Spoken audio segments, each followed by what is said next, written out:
कल हम यहाँ पर 1:30 बजे तो हम 2 घंटा घर में थे और हमें अचानक से हमने कहा वॉशरूम गए घर, तो मेरे बच्चे डरे हुए थे और पुलिसकर्मी दरवाजे खड़े हुए, 2 लोग मेरी दरवाज़ा तोड़ रहे थे और बच्चे मेरे इतने डरे हुए रो रहे थे। और जब हमने कहा ये आप क्या कर रहे हैं, तो कहने लगे कि ऐसा है कि आप घंटा घर जा रही हैं, इसीलिए हम यहाँ पर पकड़े, अगर आप घंटा घर नहीं जाना छोड़ेंगे तो हम आपके बच्चों को 19 तारीख वाले केस में फंसा देंगे और बंद कर देंगे। तार जो है वो हम सब लोगों के घरों में अलग अलग टीम्स बना करके और उन्होंने दबिश डालने की कोशिश की है। उन्होंने नीचे पहले चहलकदमी करती रही पुलिस 100 नंबर की गाड़ी पे, और 2 बोलेरो थी वाइट कलर की, और उसके बाद उन्होंने वहाँ नीचे पूछताछ करी कि कहाँ रहती हैं, क्या रहती हैं। हमारे वहाँ के सर्वेंट से भी पूछा कि वो हैं कि नहीं हैं, और उसके बाद वहाँ पे सर्वेंट ने बोला नहीं वो यहाँ नहीं है। तो फिर उन्होंने आवाज़ सुनी मेरे फादर की और वो भागे वहाँ से, और भाग करके आके बाहर इन्होंने बाकायदा पूरा एक घेरा बना करके बैठे रहे हैं। जो मैंने अपने कुछ लोगों को भेज करके फ़ोन से ही पता लगवाया, तो तकरीबन 4:30 या 5 बजे तक उनकी पूरी टीम 2 बोलेरो और एक ब्लू कलर की 100 नंबर की गाड़ी चौराहे पर परमानेंट उस जगह पर बैठी रही है गेट के बाहर। कुछ नहीं, बस वो यही प्रेशराइज कर रहे हैं कि आपको यहाँ नहीं जाना है, घंटा घर नहीं जाना है, इस प्रोटेस्ट को ख़त्म कराना है, नहीं तो NSA लगेगा। 19 तारीख के जो वो हुआ था जो यहाँ पर उपद्रव, उसमें आप लोग का नाम खोला जाएगा। अब बताइए ये हालत आ गई है, हम संवैधानिक रूप से अपनी लड़ाई लड़ रहे हैं और वो मुस्तकिल हम लोगों को हैरेस कर रहे हैं। तो ये सीधे सीधे तानाशाही है। देखिए, मैं एक बात साफ बोल देना चाहती हूँ, ये वो लोग हैं जिनकी नज़र में जब न्यायपालिका की कोई अहमियत इज्जत नहीं है, तो वो हम जैसे छोटे मोटे सोशल एक्टिविस्ट को वो क्या समझेंगे, यहाँ के जो प्रबुद्ध लोग हैं शहर के उनको क्या समझेंगे कि जिस न्यायपालिका को लोग भगवान मानते हैं, न्यायाधीश को और न्यायपालिका को न्याय का मंदिर कहा जाता है, आप उसकी अवहेलना करते हैं, आप पोस्टर्स नहीं हटवाते हैं। और आपके काले कारनामे किए हुए विधायक और सांसदों की अगर पोस्टर्स लगवाती है कोई पार्टी, तो आप फौरन अपने लोगों को भेज करके और पुलिस प्रशासन की हेल्प लेकर के उसको उतरवाते हैं। ये सीधा सीधा अपमान है न्यायपालिका का, इस देश का, यहाँ की संस्कृति का और यहाँ की महिलाओं का। ये किसने कहा आपसे कि नहीं तो आपका नाम हम ले आएंगे? ये आला अफसरान है, मैं यहाँ पर नाम नहीं लेना चाहूँगी। मुझसे ये जो यहाँ के आला अफसर हैं, जो इंचार्ज हैं यहाँ पर, वो और तमाम जो शहर के बड़े अफसर हैं, उन लोगों ने पूरी तरीके से ये कोशिश करी है। और इस बात को बार बार कहा गया है कि आपका नाम 19 दिसंबर में खोला जाएगा। मैं बोल रही हूँ कैमरे पे, ये बोला गया कि NSA लगाया जाएगा, साल भर से नीचे जमानत नहीं होगी, जो कुछ भी होगा अब आप जिम्मेदार हैं, आप समझिए, वगैरह वगैरह। और आप घंटा घर जाइए या ना जाइए, ये सब कुछ भी होगा आपके साथ। उसके साथ ये भी कहा गया है NRC और NPR के ख़िलाफ़ चलने वाली तहरीक, जो औरतें की एक बहुत बड़ा एजिटेशन लखनऊ घंटा घर में चल रहा है, उसके तकरीबन 2 महीने पूरे होने वाले हैं। शिकायत है कि इनके घरों पे जाकर इन्हें परेशान किया जा रहा है और इनके बारे में, जबकि वो धरना देने के लिए यहाँ पे मौजूद हैं, 24 घंटा यहाँ मौजूद रहती हैं घंटा घर पर। आप अपना नाम बताइए और आपको क्या कहना है? रुखसाना जिया मेरा नाम है। मैं यहाँ शुरुआत से हूँ, जो हमारे साथी हैं उनके साथ शुरुआत से हमने ये धरना शुरू किया था। और 1 हफ्ते से पुलिस हमारे घरों के चक्कर लगा रही है, हमारे घर वालों को परेशान कर रही है, धमका रही है। आज रात भी 1 बजे का टाइम काफ़ी पुलिस तादाद में गई और हमारे घर का जो चैनल है उसको इतने ज़ोर से हिलाया कि बच्चे उठकर बाहर आ गए।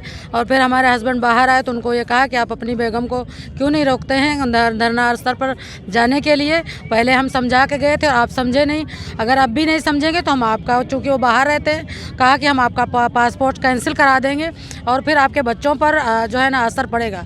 आप ये समझ लीजिए, हम अब जा रहे हैं और आप समझ आइए और अपनी बेगम को समझाइए। ये चीज़ हमें, हमारे घर वालों को डराते हैं। मैं ये कहती हूँ, मैं उनको अगर हमें उठाना है या गिरफ़्तार करना है तो हम यहाँ हर वक्त रहते हैं घंटा घर पे, यहाँ आके क्यों नहीं हमें गिरफ़्तार करते हैं? हमारे घर वालों को क्यों परेशान करते हैं? हमारे शौहर जो है अभी 1 हफ़्ता ही हुआ है उनको बाहर से आए हुए, और उनको बार बार आके परेशान करती है पुलिस। क्यों परेशान करती है? अगर हम ज़रूरत है कि वो गिरफ़्तार करना तो यहाँ आए, अगर उनके अंदर इतना दम है तो हम यहीं पर मौजूद हैं। मेरा नाम शबी फ़ातिमा रिज़वी है और यामीन ख़ान के डिटेन करने के करीब एक हफ़्ता पहले से पुलिस हमारे घर पे कंटिन्यू जा रही है। हमने जिन लोगों के माध्यम से हमारे पास फ़ोन आया, जिन लोगों ने मुझे बोला कि हम पुलिस डिपार्टमेंट से बोल रहे हैं, हमने उनसे भी राब्ता कायम करने की कोशिश करी ताकि वो मुझे बताएं कि आखिर मेरी ख़ता क्या है, मेरा कसूर क्या है, बात क्या करनी है। लेकिन उन लोगों ने बहाने करके सिर्फ मुझे थाने बुलाने की कोशिश करी। मैं थाने अकेले नहीं गई, इसलिए क्योंकि मुझे इनकी नीयतें अच्छी नहीं दिखती हैं। और पुलिस डिपार्टमेंट ये पूरा कमिश्नर से लेकर के हमारे स्थानीय पुलिस वाले भी अच्छी तरह से जानते हैं कि ये महिलाएं प्रोटेस्ट में ही होंगी और हम लोग प्रोटेस्ट में रहते भी हैं।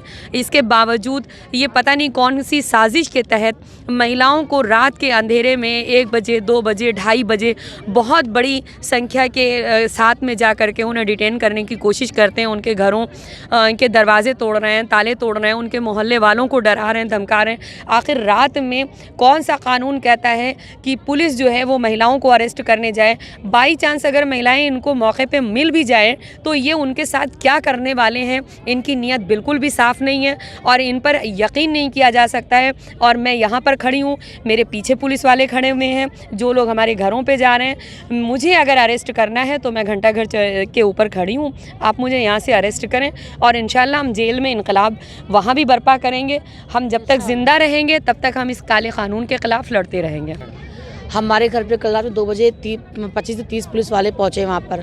हमारे घर का दरवाज़ा नीचा था, जबकि वो दरवाज़ा मेरे फांद जा सकते थे वो लोग। कुछ पुलिस वाले दरवाज़ा फांद के अंदर गए हैं और कुछ दरवाज़ा तोड़ के अंदर गए हैं। उन्हें दरवाज़ा खोले, दरवाज़ा तोड़ के अंदर गए और मेरी सास को धमकाया है कि अपनी बहू को अगर नहीं रोकेंगी आप तो आपको भी जेल में डाल देंगे। और आप मेरे ससुर भी हैं, उनको भी धमकी दी गई है, अगर नहीं रोकेंगी तो सबको जेल में डाल देंगे। और हमारे पड़ोस में एक 70 साल के बुजुर्ग रहते हैं, उनसे पूछा कि कहाँ है आपके पड़ोसी, तो कहने हम नहीं जानते कौन है नसरीन नाम का। तो उनको धमकाया कि आपको भी हम जेल में डाल देंगे। अरे उन्हें उठाना है तो घंटाघर से उठाओ, हम लोगों का कि घर पे क्यों जा रहे हो रात के अंधेरे में? हम तो दिन के अंधेरे में भी यहाँ पे रहते हैं, दिन में रहते हैं, रात में भी यहाँ पे रहते हैं। उठाना तो यहाँ से उठाए हम लोगों को। देख लिया है देखेंगे, दम है कितना दमन में तेरे, देख लिया है देखेंगे।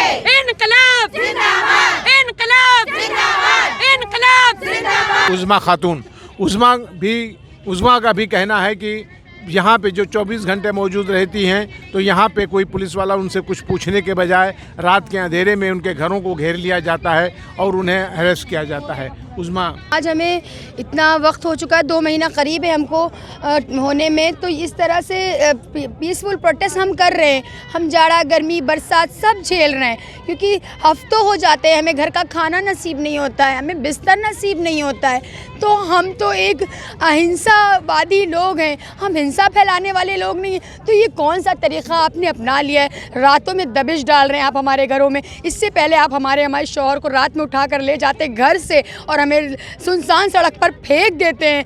तो हम कहाँ से खतावार आपको दिखते हैं, कहाँ से कसूरवार दिखते हैं? क्या हमने ऐसा जुर्म किया है? किसका हमने कत्ल कर दिया है? आज तो हम अपने देश को बचाने के लिए खड़े हैं, अपने संविधान को बचाने के लिए खड़े हैं, उस काले कानून के खिलाफ खड़े हुए हैं जो आपने लागू किया है। जो लोग दिन ब दिन डिटेंशन सेंटर में हर एक मौत हो रही, हर उस मानव जाति के लिए हम खड़े हुए हैं। तो क्या हमारी ये गलती है कि हम अपने देश को बचा रहे हैं, अपने संविधान को बचा रहे हैं? इसके लिए आप हमें दबाव डाल रहे हैं, हमको डरा रहे हैं, धमका रहे हैं, हमारा मुंह दबाने की कोशिश कर रहे हैं। जुल्म के खिलाफ हमने आवाज़ उठाई है तो आप हमें कोशिश कर रहे हैं हमारा गला घोटने की। तो देख लीजिए, आप जितना भी कोशिश कर लीजिए हमें चुप कराने की, हमें बैठाने की, हमें इस प्रोटेस्ट से बैक करने की, तो हम वापस जाने वाले लोग नहीं हैं क्योंकि हमने वो इनकलाब छेड़ दिया है। अब इस इनकलाब से एक पूरी दुनिया में, पूरे हिंदुस्तान में एक इनकलाब आएगा जो गंगा जमनी तहजीब को फिर से कायम करेगा और एकता को कायम करेगा। हम वो एकता वाले लोग हैं। हम हिंदू, मुस्लिम, सिख, ईसाई आपस में भाई भाई वाला नारा लगाने वाली लोग हैं और हम अपनी तहजीब को नहीं भूलेंगे और हम मज़हब के नाम पे ना किसी को बंटने देंगे और ना खुद बटेंगे। और जो लोग ये साजिशें कर रहे हैं, अंदर अंदर हमको तोड़ने की कोशिश कर रहे हैं, हमारी एकता को तोड़ने की कोशिश कर रहे हैं, उनका भी हिसाब एक दिन लेंगे हम। और हम बार बार प्रशासन को इस बात के लिए कहते हैं कि अब बंद करिए ये तमाशा, घरों पे आना बंद करिए क्योंकि हमारे बच्चे सहमे हुए हैं। हमारे घर में छोटे छोटे जो बच्चे हैं वो सहम चुके हैं, वो डर रहे हैं, वो रो रहे हैं। किस तरह का जुल्म आप कर रहे हैं? अगर हम कहीं तोड़ फोड़ कर रहे हो, हम हिंसा फैला रहे हो, तो आप हमसे आके घंटा घर में बात करिए, हमारे घर जाकर तोड़ फोड़ करें या फिर हमारे घर का दरवाज़ा पीटे, लात मारे दरवाजे पे। हम ये हरगिज़ बर्दाश्त बर्दाश्त नहीं करेंगे। हम इस सरकार के ख़िलाफ़ आवाज़ उठाते रहेंगे उस वक्त तक जब तक ये सरकार अपनी तानाशाही बंद नहीं करेगी, और हम यहीं मौजूद मिलेंगे और शाना बशाना हम औरतें इस जंग को लड़ते रहेंगे जब तक हमारा संविधान हिफाजत में नहीं हो जाता, जब तक हमारा मुल्क, हमारा भारत हिंदुस्तान हमें हिफाजत महफूज नहीं लगता, जब तक हम इसके लिए लड़ते रहेंगे। जय हिंद, जय भारत।